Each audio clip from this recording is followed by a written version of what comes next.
This is DWBR of the Philippine Broadcasting Service.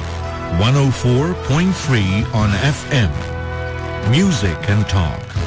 Nice and easy.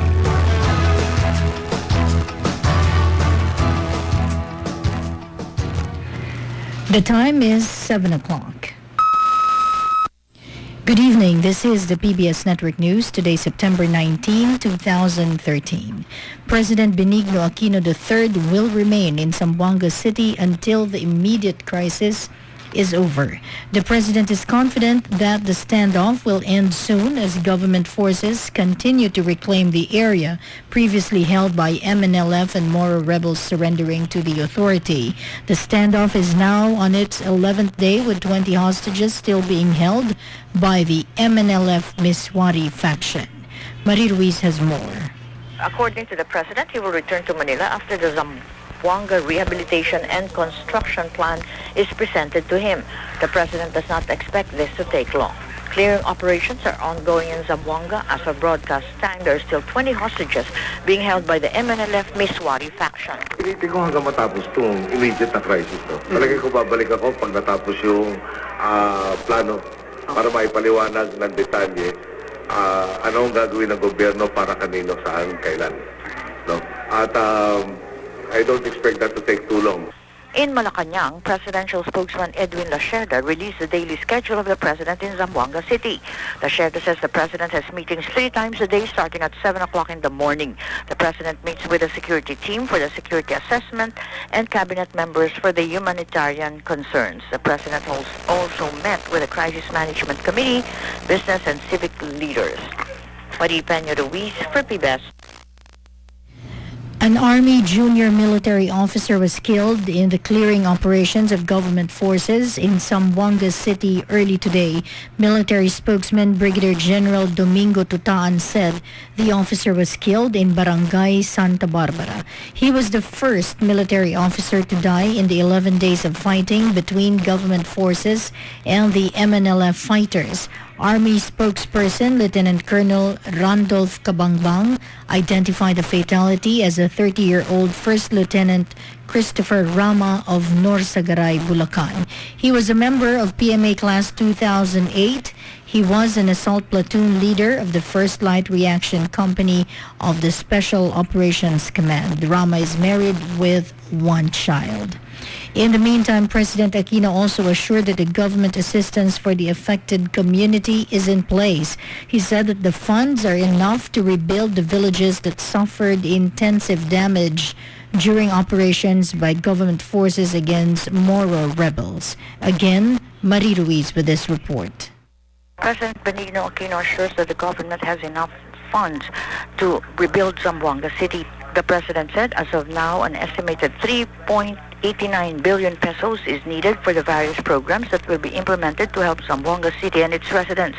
In a press conference at the Zamboanga City Airport, the president said the government has still 6.1 billion pesos in contingency and calamity funds. Among the programs needed are continuing relief assistance, shelter assistance, educational assistance, cash for work, supplementary feeding programs, and construction of temporary bunk houses. The president said the Department of Social Welfare and Development, National Housing Authority, and Zamboanga City Mayor Ben Climaco have been meeting to discuss the projects that will be implemented. The president also emphasized that the government is more than ready to respond to the needs of those affected by the standoff. What I'd like to assure the people is we have the necessary funds on hand already to take care of that. So, I'm sure that DSWD, NHA, and the local government unit under Mayor Climaco have already started discussing. And parang pagkaintindi ko kahapon may na-identify na site. Marie Peña Ruiz for PBS News. Members of the House of Representatives have agreed to make a one-time donation of 10,000 pesos each for the victims of the Zamboanga crisis. A House resolution was approved last night for this purpose, recognizing the need for an immediate aid and relief for Zamboanga residents affected by the standoff which entered its 11th day. Speaker Sonny Belmonte says with 289 House members, the chamber is expected to raise 2.89 million pesos to be taken from their monthly pay. The resolution followed an earlier one condemning stemming the violence. In other news, pardoned overseas Filipino worker Rodelio Dondon Lanusa is finally reunited with his parents. He arrived safely this afternoon, leaving behind his 13 years ordeal in Saudi Arabia. Lanusa's ordeal began in the year 2000 when he killed a Saudi Arabian national out of self-defense. He was sentenced to death the following year. He was freed after the Philippine government, with the help of the Saudi king, paid for the blood money to the family of the victim.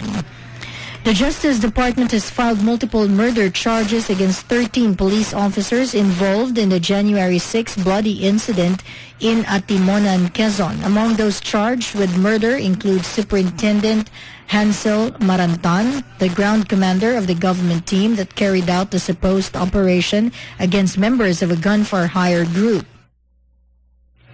The murder charges were filed before the Regional Trial Court of Gumaca, Quezon this morning. The DOJ, meanwhile, cleared former Calabar Zone Police Director Chief Superintendent James Melad and 11 soldiers in the incident. 13 people were killed when the group of Marantan blocked a checkpoint in Atimonan, Quezon, including the alleged wedding lord Vic Siman. Also in the news, Malacanang says a tax formula for the mining sector will soon be out, hoping this will be acceptable to most people. Marie Ruiz with this report. Malacanang said the government will soon release a tax formula for the mining sector. This was disclosed by Presidential Communications Development and Strategic Planning Office Secretary Ricky Carandang amidst concerns from industry stakeholders that the government will miss its 2016 $16 billion investment target. Carandang said the government does not want to rush the crafting of the formula. The palace official said that it would prefer a mining tax that is acceptable to most people. Carandang said the drafting of the bill, which seeks a new revenue-sharing scheme, has been delayed because of consultations with various stakeholders like the mining industry, environmentalists, and local governments. A measure rationalizing the mining fiscal regime is among the 17 priority bills to be presented by Malacanang at the next Legislative Executive Development Advisory Council meeting to be convened possibly next month. Marie Peña Ruiz for PBS News. The Court of Appeals orders the local governments of Makati and Taguig to stop their word war over Fort Bonifacio. In a 5-page resolution, the CA issued a gag order to both parties, lawyers, and witnesses from making public statements on their territorial dispute. The 6th Division of the CA said parties who continue to discuss the merits of the case in public could be cited for indirect contempt. The sub judice rule restricts comments and disclosures pertaining to judicial proceedings to avoid prejudging the issue, influencing the court, or obstructing the administration of justice. The gag order covers not only media statements or interviews, but any statements made in public. Malacanang assures there is no Malampaya Fund misuse under the Aquino administration. Presidential spokesman Edwin Lacerda says President Aquino strictly follows the law mandating the use of Malampaya Fund solely for energy-related projects. The Aquino administration uses funds generated from the Malampaya gas deposits for sitio electrification, Pantawid Pasada, and procurement of warships like Hamilton-class cutter to ensure the security of Malampaya. Lacerda said this is unlike the past administration where the Malampaya funds were used for non-energy related projects. A recent report came out that 900 million pesos of Malampaya funds went to bogus NGOs of Janet Lim Napoles during the previous administration. Lacerda said this is now being investigated by the DOJ and the NBI. Still in the news, Senator Sani Angara calls for a Senate inquiry on the state of the country's pre-need industry following the collapses of another pre-need company. Jojo Ismael with this report. Senator Sani Angara is calling for a Senate inquiry in aid of legislation on the state of the pre-need industry and the implementation of the pre-need code amid the clamors of the victims of the recent collapse of Prudential Life Plans, a major pre-need company in the country. Angara, one of the authors of the pre-need code of the Philippines, said there is an urgent need to look into the current state of the pre-need industry and review the implementation of the pre-need code so as to protect not only the industry but the interest of the plan holders as well. According to reports, some 300,000 certified holders of education, pension and memorial plans would suffer huge losses from the collapse of the Prudential Life Plans Incorporated. To date, based on latest data from the Insurance Commission, there are only 20 remaining licensed pre-need companies from more than 200 pre-need firms operating in the country in the late 1990s.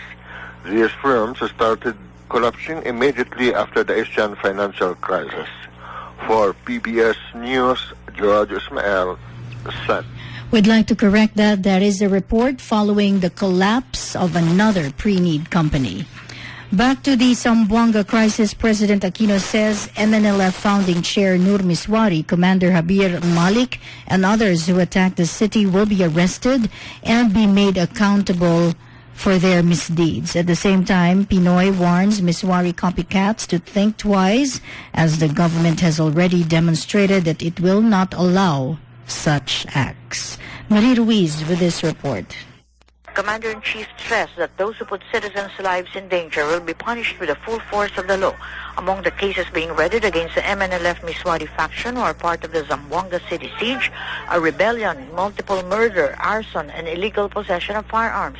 At the same time, the President said that his peace policy is unchanged. The President said he is ready to talk peace with other factions of the MNLF who are not allied with Miswari. The President reiterates that the Zamboanga standoff will not happen again. He said those who want to do a Miswari should think twice, as government has already demonstrated that it will not allow such acts. The President said to avoid a repeat of the Zamboanga situation, government will improve intelligence services and strengthen government troops. Marie Peña Ruiz for PBS. Still in the news, the Philippine National Police is not discounting the possibility of an MNLF presence in Metro Manila. This prompted the NCR police to go unheightened as part of a proactive action to ensure the Zamboanga crisis will not reach Metro Manila. More on this from Alvin Baltazar. The Philippine National Police is not disregarding the possibility that there are already MNLF presence here in Metro Manila. With this, the National Capital Region Police Office opted to raise its alert status from normal to heightened alert.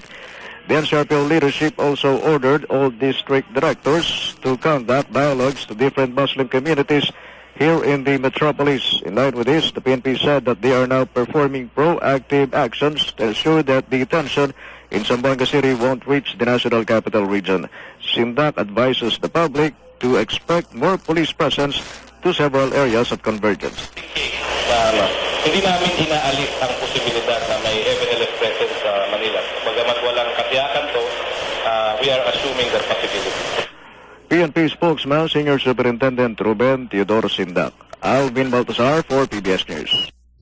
12 areas in northern Luzon are now under storm signal as Typhoon Odette gains strength while moving northwest toward the region. Odette was last spotted by Pag-asa some 570 kilometers east of Tuguegarao City.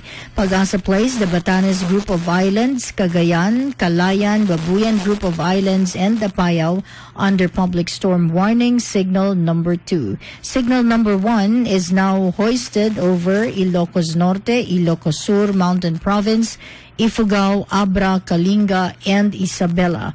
Odette is packing maximum winds of 160 kilometers per hour near the center and gustiness of up to 195 kilometers per hour and is forecast to move northwest at 15 kilometers per hour. The Weather Bureau also said that Odette will enhance the southwest monsoon, which may bring moderate to occasionally heavy rains and thunderstorms and cause flash floods and landslides over Mimaropa, Western Visayas, Cavite, Laguna, and Batangas. And finally, in the news, abroad, Syrian President Bashar al-Assad has said he is committed to a plan to destroy his country's chemical weapons, but warned it could take about a year. Speaking to Fox News, Assad again denied claims that his forces were responsible for a deadly chemical attack near Damascus on August 21. The Syria disarmament plan was unveiled by the U.S. and Russia last weekend. The West wants the deal enshrined in a UN resolution backed by the threat of military force, but Russia objects. Damascus has insisted that rebel forces carried out last month's attack in the area. And with that, we end the PBS Network News today, the 19th day of September 2013. I'm Maju Encomienda Ramos. This is Business Radio.